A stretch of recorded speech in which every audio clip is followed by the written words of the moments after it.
నమస్కారం. ఏమాత్రం ఆలస్యం చేయకుండా నేరుగా మన ఈనాటి విశ్లేషణలోకి వెళ్ళిపోదాం.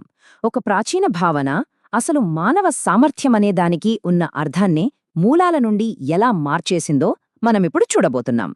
ఈరోజు మనం శివ అనే ఒక అత్యంత విశిష్టమైన, విప్లవాత్మకమైన భావన గురించి, అలాగే అంతర్గత పరివర్తనకు సంబంధించిన అద్భుతమైన విధానాల గురించి మాట్లాడుకోబోతున్నాం.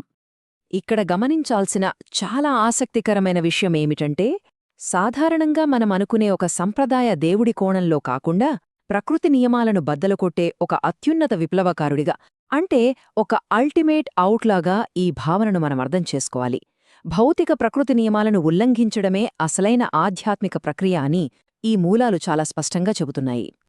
అసలు స్వయంభూ అంటే ఏమిటి? ఎవరికి వారే సృష్టించబడటం. దీని గురించి ఆలోచిస్తే నిజంగా చాలా ఆశ్చర్యం వేస్తుంది. ఎటువంటి వంశపారంపర్యంగాని వారసత్వంగాని లేకుండా కేవలం ఉనికి ద్వారానే మద్దతు పొందే ఒక అద్భుతమైన స్థితి ఇది. భౌతిక ప్రకృతి నియమాలకు ఇది ఏమాత్రం కట్టుబడి ఉండదు. సాధారణంగా మనమెప్పుడూ కాంటిని కీర్తిస్తూ ఉంటాం, అవునా? ఎందుకంటే మన కంటి చూపు దానిపై ఆధారపడి ఉంటుంది కాబట్టి. కాని ఈ యోగ సాంప్రదాయం అనంతమైన, శాశ్వతమైన చీకటిని ఆరాధిస్తుంది. దీనికో లాజికుంది. కాంతికెప్పుడూ ఒక మూలం ఉంటుంది, అది ఏదో ఒక రోజు ఆరిపోతుంది. కాని చీకటి అలా కాదు, అది శాశ్వతమైనది, అంతటా వ్యాపించి ఉండే అనంతమైన అవకాశం. సరిగ్గా ఈ అనంతమైన చీకటినే శివ అంటారు. శివ అంటే అక్షరాలా ఏదైతే లేదో అది అని అర్థం. ఈ పదాన్ని ఇలా అర్థం చేసుకున్నప్పుడు ఒక వ్యక్తిని పూజించడం అనే సాధారణ స్థాయి నుండి ఈ విశ్వం యొక్క ప్రాథమికమైన శూన్యాన్ని గుర్తించడం అనే సరికొత్త కోణానికి మన ఆలోచన మారిపోతుంది. ఇది ఒక అంతులేని శూన్యం, అలాగే సమస్తం పుట్టుకొచ్చే గర్భం కూడా. ఇక తరువాతి విభాగం భయంకరాన్ని అంగీకరించడం గురించి చూద్దాం. ఈ తత్వాన్ని అంగీకరించటమంటే ఉనికిలో ఉన్న ప్రతి దాన్ని ఉన్నదున్నట్లుగా స్వీకరించడమే. ఒకవైపు అత్యంత అందమైన సన్యాసి, మరోవైపు మత్తులో ఉన్న వికారమైన నృత్యకారుడు. ఇలాంటి పరస్పర విరుద్ధమైన విషయాలను ఇది కలుపుతుంది. మంచి, చెడు అని మనం పెట్టుకున్న మానసిక సరిహద్దులను ఇది పూర్తిగా చెరిపేస్తుంది. దీనినే మనం అఘోరి అనే పదంతో అర్థం చేసుకోవచ్చు. ఘోర అంటే భయంకరమైనది, దానికి అతీతమైన స్థితే అఘోర. అంటే జీవితంలో పవిత్రమైనది మొదలుకొని అపవిత్రమైనది వరకు దేన్ని వదలకుండా ప్రతిదాన్ని అక్కున చేర్చుకోవడమన్నమాట. ఈ ఉనికిలో ఏదీ కూడా వారికి అసహ్యకరమైనది కాదు. నాగరిక సమాజం విధించిన కట్టుబాట్లకు ఏమాత్రం తలొగ్గని ఒక అద్భుతమైన వన్య స్వభావం ఇది. ఉనికిలోని అన్ని తీవ్రతలను ఎటువంటి వికర్షణ లేకుండా అంగీకరిస్తూ జీవితాన్ని అత్యున్నతంగా సాగించడమే ఇక్కడ అసలైన ఉద్దేశం. తదుపరి విభాగం మొట్టమొదటి ఉపాధ్యాయుడైన ఆదియోగి గురించి మాట్లాడుకుందాం. సుమారు 15,000 సంవత్సరాల క్రితం జరిగిన ఒక అద్భుతమైన పరిణామమిది. హిమాలయాల్లో పారవస్యంతో నృత్యం చేసే ఒక ఒంటరి నృత్యకారుడి స్థాయి నుండి సప్తఋషులకు అంతర్గత పరివర్తన గురించిన క్రమబద్ధమైన జ్ఞానాన్ని అందించే స్థాయికి జరిగిన మార్పును ఇది సూచిస్తోంది. ఆ తర్వాత ఆ జ్ఞానమే క్రమంగా తరతరాలుగా ప్రపంచవ్యాప్తంగా వ్యాపించింది. మరి ఇంత అపారమైన జ్ఞానాన్ని దాచడం ఎలా? ఈ 7 పరిమాణాల యోగ విజ్ఞానాన్ని ఏ ఒక్క మానవుడు పూర్తిగా తనలో ఇముడ్చుకోలేనప్పుడు అది నేరుగా కైలాస పర్వతంలోనే నిక్షిప్తం చేయబడిందని చెబుతారు. ఆ జ్ఞానం యొక్క అపారమైన స్థాయి అలాంటిది.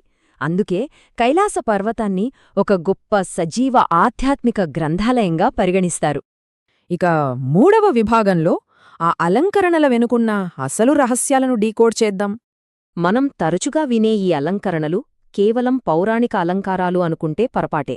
నిజానికి ఇవి తీవ్రమైన యోగ సాధన చేసేవారికి ఒక ఖచ్చితమైన మ్యాప్ లాంటివి. అత్యంత రహస్యమైన అంతర్గత యోగ విధానాలన్నీ ఈ భౌతిక సంకేతాల రూపంలో దాగియున్నాయి. ఉదాహరణకు 3వ కన్ను గురించి తీసుకుందాం. కేవలం బాహ్యమైన భౌతిక ఇంద్రియాలపై ఆధారపడటాన్ని అధిగమించినప్పుడు మాత్రమే నిజమైన అవగాహన ప్రారంభమవుతోందని ఇది మనకు చెబుతుంది.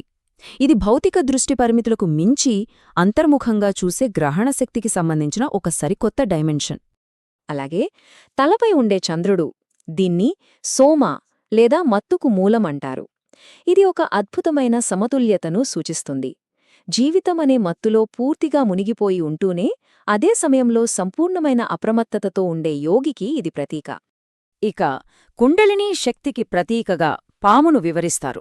మానవ యంత్రాంగంలో ఇది నిద్రాణమై ఉంటుంది.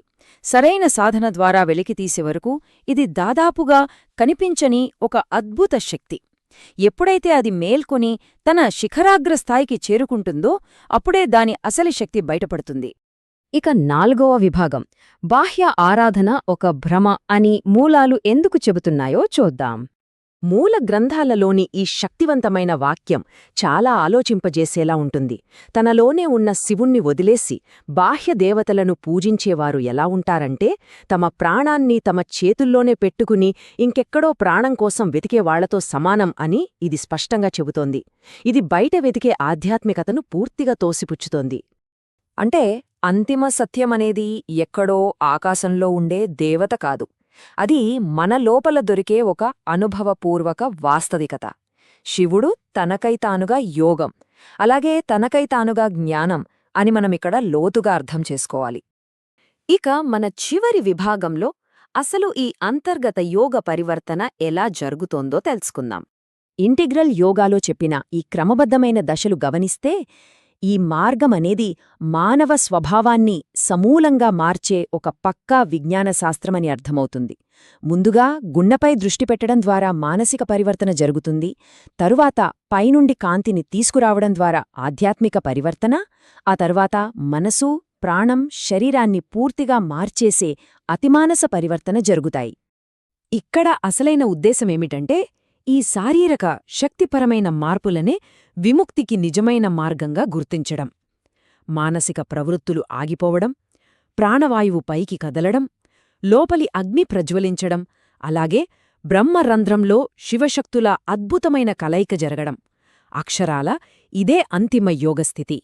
దీనికి ఒక చక్కటి ఉదాహరణ త్రాటక ప్రక్రియ.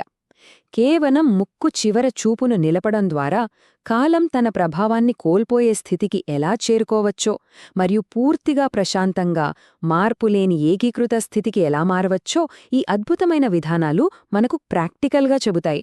చివరగా ఒక లోతైన ఆలోచనతో ఈ విశ్లేషణను ముగిద్దాం. అంతిమ విముక్తికి సంబంధించిన విధానాలు, రహస్యాలు ఇప్పటికే మానవ శరీరంలోనే ఇంత అత్యంత క్లిష్టంగా కోడ్ చేయబడి ఉంటే, మరి మానవాళి మోక్షం కోసం ఇంకెక్కడెక్కడో ఎందుకు వెతుకుతూనే ఉంది? ఈ ప్రశ్న నిజమైన శక్తి వాస్తవానికి ఎక్కడ ఉందో ఆలోచించేలా చేస్తుంది కదూ. ఈ ప్రయాణం మనందరిలో మరింత నేర్చుకోవాలనే ఉత్సుకతను రేకెత్తిస్తుందని ఆశిద్దాం. మళ్ళీ కలుద్దాం.